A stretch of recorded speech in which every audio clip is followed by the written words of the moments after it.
Why is it so difficult to supervise the algorithm? By Todd Feathers. In 2018, the New York City Council created a task force to study the city's use of automated decision systems. The concern, algorithms, not just in New York, but around the country, were increasingly being employed by government agencies to do everything from informing criminal sentencing and detecting unemployment fraud to prioritizing child abuse cases and distributing health benefits. And lawmakers, let alone the people governed by the automated decisions, knew little about how the calculations were being made. Rare glimpses into how these algorithms were performing were not comforting. In several states, algorithms used to determine how much help residents will receive from home health aides have automatically cut benefits for thousands. Police departments across the country use the pre-DPOL software to predict where future crimes will occur. But the program disproportionately sends police to Black and Hispanic neighborhoods. And in Michigan, an algorithm designed to detect fraudulent unemployment claims famously improperly flagged thousands of applicants, forcing residents who should have received assistance to lose their homes and file for bankruptcy. New York City's was the first legislation in the country aimed at shedding light on how government agencies use artificial intelligence to make decisions about people and policies. At the time, the creation of the task force was heralded as a watershed moment that would usher in a new era of oversight. And indeed, in the 4 years since, a steady stream of reporting about the harms caused by high-stakes algorithms has prompted lawmakers across the country to introduce nearly 40 bills designed to study or regulate government agencies' use of ads. According to the Markup's review of state legislation, the bills range from proposals to create study groups to requiring agencies to audit algorithms for bias before purchasing systems from vendors. But the dozens of reforms proposed have shared a common fate. They have largely either died immediately upon introduction or expired in committees after brief hearings. According to the Markup's review, in New York City, that initial working group took 2 years to make a set of broad, non-binding recommendations for further research and oversight. One task force member described the endeavor as a waste. The group could not even agree on a definition for automated decision systems. And several of its members, at the time and since, have said they did not believe city agencies and officials had bought into the process. Elsewhere, nearly all proposals to study or regulate algorithms have failed to pass. Bills to create study groups to examine the use of algorithms failed in Massachusetts, New York State, California, Hawaii, and Virginia. Bills requiring audits of algorithms or prohibiting algorithmic discrimination have died in California, Maryland, New Jersey, and Washington State. In several cases, California, New Jersey, Massachusetts, Michigan, and Vermont ads oversight or study bills remain pending in the legislature. But their prospects this session are slim. According to sponsors and advocates in those states, the only state bill to pass so far, Vermont has created a task force whose recommendations to form a permanent AI commission and adopt regulations have so far been ignored. State Representative Brian Chena told the Markup. The Markup interviewed lawmakers and lobbyists and reviewed written and oral testimony on dozens of ads bills to examine why legislatures have failed to regulate these tools. We found two key through lines.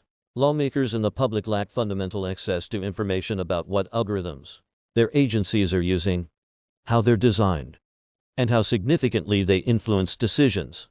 In many of the states the Markup examined, lawmakers and activists said state agencies had rebuffed their attempts to gather basic information, such as the names of tools being used. Meanwhile, big tech and government contractors have successfully derailed legislation by arguing that proposals are too broad, in some cases claiming they would prevent public officials from using calculators and spreadsheets, and that requiring agencies to examine whether an ad system is discriminatory would kill innovation and increase the price of government. Procu. Raymond. One of the biggest challenges lawmakers have faced when seeking to regulate ads tools is simply knowing what they are and what they do.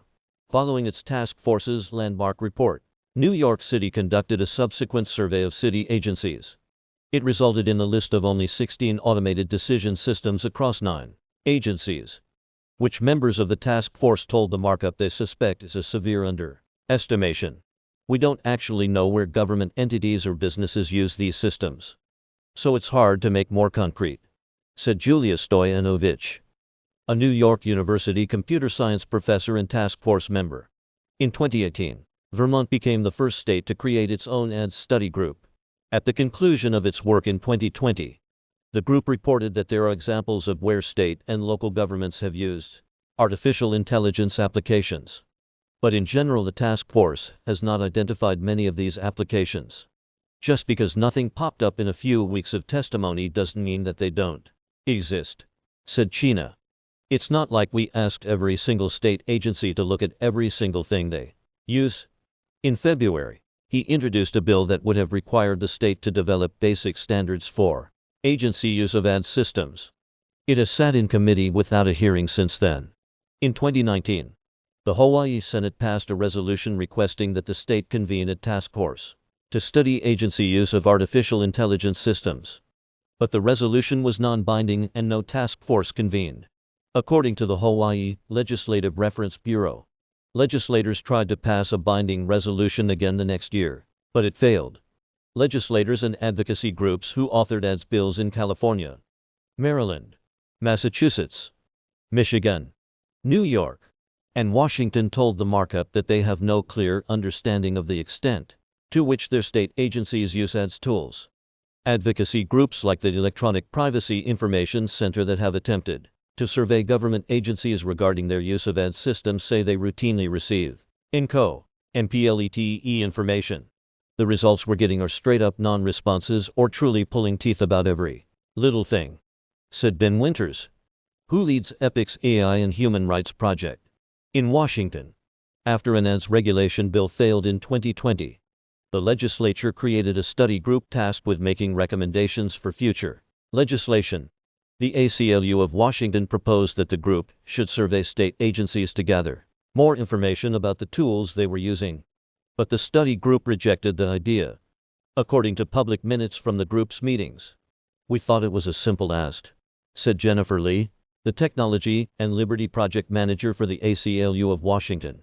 One of the barriers we kept getting when talking to lawmakers about regulating ads is, they didn't have an understanding of how prevalent the issue was. They kept asking, what kind of systems are being used across Washington state? Washington's most recent bill has stalled in committee, but an updated version will likely be reintroduced this year now that the study group has completed its final report, said State Senator Bob Hasegawa, the bill's sponsor. The legislation would have required any state agency seeking to implement an ads system to produce an algorithmic accountability report disclosing the name and purpose of the SYSTEM, what data it would use, and whether the system had been independently tested for biases, among other requirements. The bill would also have banned the use of ads tools that are discriminatory and required that anyone affected by an algorithmic decision be notified. By an algorithmic decision be notified. Appeal the decision. The big obstacle is corporate influence in our governmental processes, said Hasegawa. Washington is a pretty high-tech state, and so corporate high-tech has a lot of influence in our systems here. That's where most of the pushback has been coming from because the impacted communities are pretty much unanimous that this needs to be fixed. California's bill, which is similar, is still pending in committee.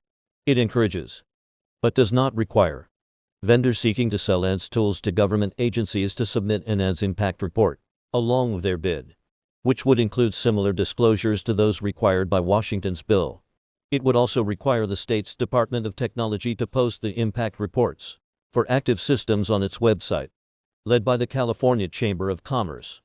26 industry groups from big tech representatives like the Internet Association and TechNet to organizations representing banks, insurance companies, and medical device makers signed on to a letter opposing the bill.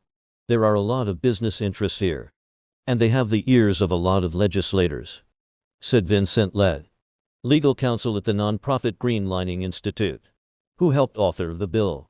Originally, the Greenlining Institute and other supporters sought to regulate ads in the private sector, as well as the public, but quickly encountered pushback. When we narrowed it to just government AI systems, we thought it would make it easier, Les said. The argument switched to this is going to cost California taxpayers millions more. That cost angle, that innovation angle, that anti-business angle is something that legislators are concerned about. The California Chamber of Commerce declined an interview request for this story, but provided a copy of the letter signed by dozens of industry groups opposing the bill. The letter states that the bill would discourage participation in the state procurement process because the bill encourages vendors to complete an impact assessment for their tools. The letter said the suggestion, which is not a requirement, was too burdensome. The chamber also argued that the bill's definition of automated decision systems was too broad. Industry lobbyists have repeatedly criticized legislation in recent years for overly broad definitions of automated decision systems, despite the fact that the definitions mirror THOs used in internationally recognized AI ethics frameworks, regulations in Canada, and proposed regulations in the European Union. During a committee hearing on Washington's bill, James McMahon, policy director for the Washington Association of Sheriffs and Police Chiefs, told legislators he believed the bill would apply to most, if not all, of the state crime labs operations, including DNA, fingerprint, and firearm analysis. Internet Association lobbyist Vicky Christopherson, testifying at the same hearing, suggested that the bill would prohibit the use of red light cameras. The Internet Association did not respond to an interview request. "It's a funny talking point," Les said. "We actually had to put in language to say this doesn't include a calculator or spreadsheet." Maryland's bill, which died in committee, would also have required agencies to produce reports detailing the basic purpose and functions of ads tools and would have prohibited the use of discriminatory systems. "We're not telling you, you can't do it," said Delegate Terry Hill, who sponsored the Maryland bill. "We're just saying identify what your biases are up front and identify if they're consistent with the state's overarching goals and with this purpose." The Maryland Tech Council, an industry group representing small and large technology firms in the state, opposed the bill, arguing that the prohibitions against discrimination were premature and would hurt innovation in the state. According to written and oral testimony the group provided, the ability to adequately evaluate whether or not there is bias is an emerging area. And we would say that, on behalf of the Tech Council, putting in place this at this time is jumping ahead of where we are. Pam Kaesmeyer, the council's lobbyist, said during a March committee hearing on the bill, "It almost stops the desire for companies to continue to try to develop and refine these out of fear that they're going to be viewed as discriminatory. There have been fewer attempts by state and local legislatures to regulate private companies' use of ad systems such as those the Markup has exposed in the tenant screening and our insurance industries, but in recent years, those measures have been marginally more successful." The New York City Council passed a bill that would require private companies to conduct bias audits of algorithmic hiring tools before using them. The tools are used by many employers to screen job candidates without the use of a human interviewer. The legislation, which was enacted in January, but does not take effect until 2023, has been panned by some of its early supporters, however, for being too weak. Illinois also enacted a state law in 2019 that requires private employers to notify job candidates when they're being evaluated by algorithmic hiring tools. And in 2021, the legislature amended the law to require employers who use such tools to report demographic data about job candidates to a state agency to be analyzed for evidence of bias. Science. This year the Colorado legislature also passed a law, which will take effect in 2023, that will create a framework for evaluating insurance underwriting algorithms and ban the use of discriminatory algorithms in the industry. This article was originally published on the Markup and was republished under the Creative Commons Attribution Non-Commercial No Derivatives license.